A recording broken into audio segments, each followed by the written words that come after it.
Bon, alors salut tout le monde! J'espère que ça va bien. On a eu une petite annonce hier assez spéciale, à savoir que notre année en fait, à l'école est terminée.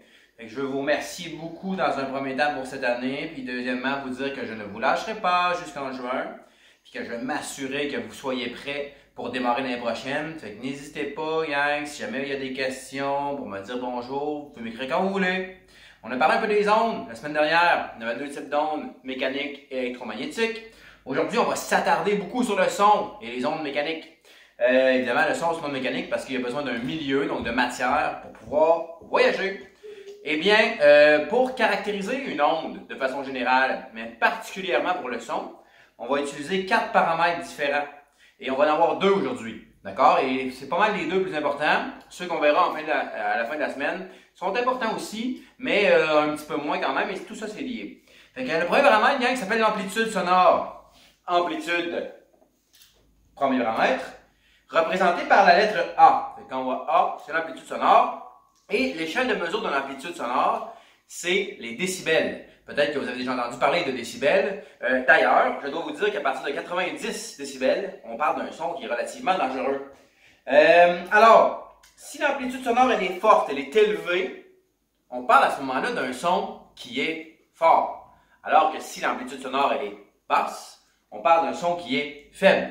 On peut le voir tout de suite en regardant l'onde. Alors, quand on observe l'onde, je vous en ai dessiné 2 qui sont ici. Voyez-vous la première ici? On parle d'une vague. Hein? Une onde, c'est une vague.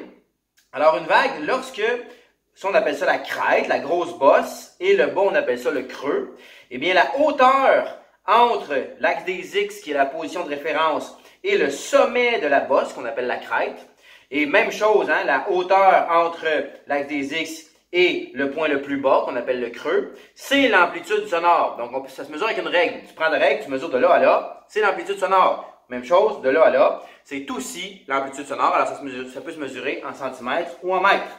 Alors ici, voyez-vous, on a 2 ondes. Une onde avec une amplitude quand même assez haute, donc un son qui va être fort. Alors ici, on a une onde avec une amplitude, voyez-vous, la vague, elle est moins haute, donc beaucoup plus faible. Alors à ce moment-là, le son ici, il va être faible.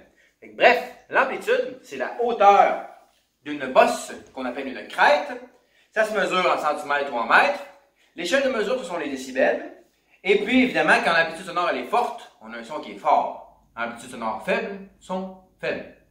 Bref, si on prend un instrument de musique de grande qualité, tel que un xylophone, et que je joue ce son-là,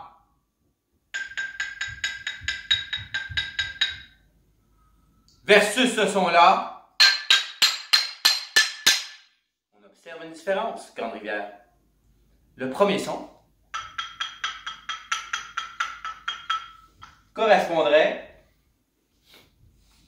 à l'onde qui est ici, parce que le son n'est pas fort, donc la vague elle est basse. Alors que le deuxième son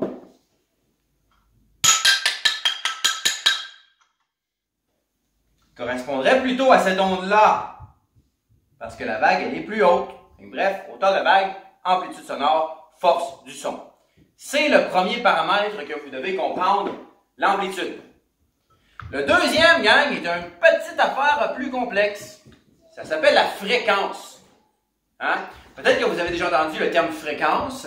D'ailleurs, quand vous écoutez la radio à la maison et que vous syntonisez, par exemple, un poste quelconque que vous appréciez, 98 quelque chose, 104 quelque chose, 101 quelque chose, 97 Radio-Canada, il est question d'une fréquence d'onde.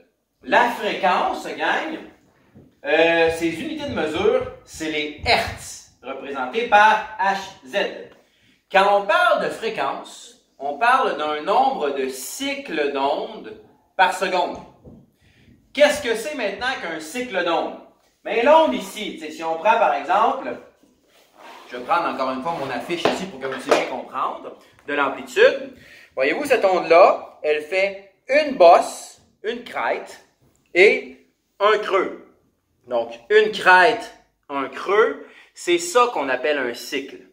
Donc, ce qu'il faut savoir pour calculer la fréquence d'une onde, c'est combien de cycles complets d'onde cette onde-là parcourt en 1 seconde. D'accord? Alors, voyez-vous, même si la bosse est plus haute, un cycle d'onde, c'est toujours une bosse, un creux, et là, on parle d'un cycle d'onde au complet. Donc, tout ce que vous avez à faire pour calculer la fréquence d'une onde que vous voyez, c'est que vous comptez combien il y a de cycles d'onde. Par exemple,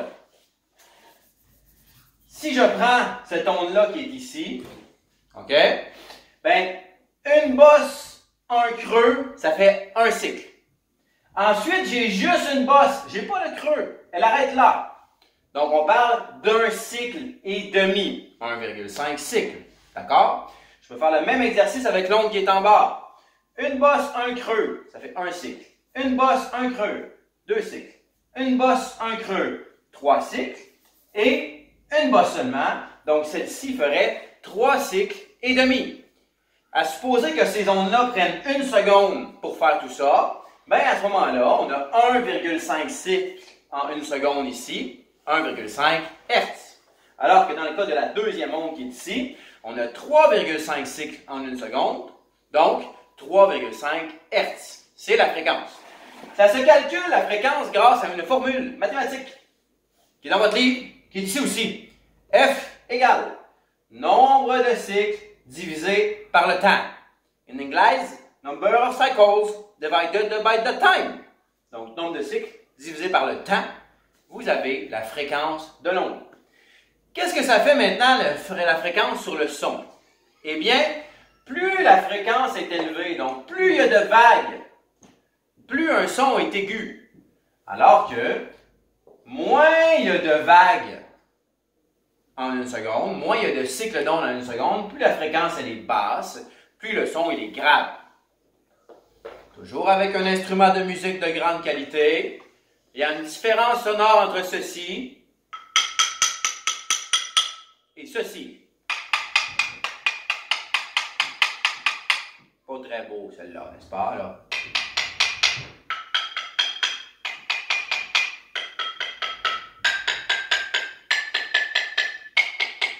Plus je monte, plus le son devient aigu. Donc, plus le son est aigu, plus la fréquence de l'onde, elle est élevée, plus il y a de cycles. Plus le son est grave, moins il y a de cycles d'onde. On va dire donc qu'un son aigu a beaucoup plus de force, puissance, parce qu'il y a beaucoup plus d'énergie en fait qu'un son qui est grave, parce que lui, les vagues sont beaucoup plus espacées, il y a moins de cycles par seconde.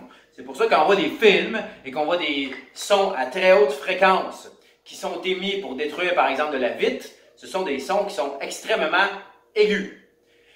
Donc, amplitude, son fort, si l'amplitude est élevée, le son est fort, si l'amplitude est basse, le son est faible. Fréquence, si la fréquence est élevée, le son est aigu, si la fréquence est basse, le son est grave. Vous pouvez maintenant aller commencer à vous exercer un petit peu sur les feuilles que je vous ai envoyées par courriel. Faites seulement les numéros qui portent sur la fréquence et l'amplitude. On va revenir là, cette semaine, évidemment. Là, on est mardi, donc ça va être jeudi. On va revenir sur les deux autres paramètres qui sont la période ainsi que la longueur d'onde. Je vous souhaite une excellente fin de journée. Je m'ennuie. Passez une belle semaine. Bye bye.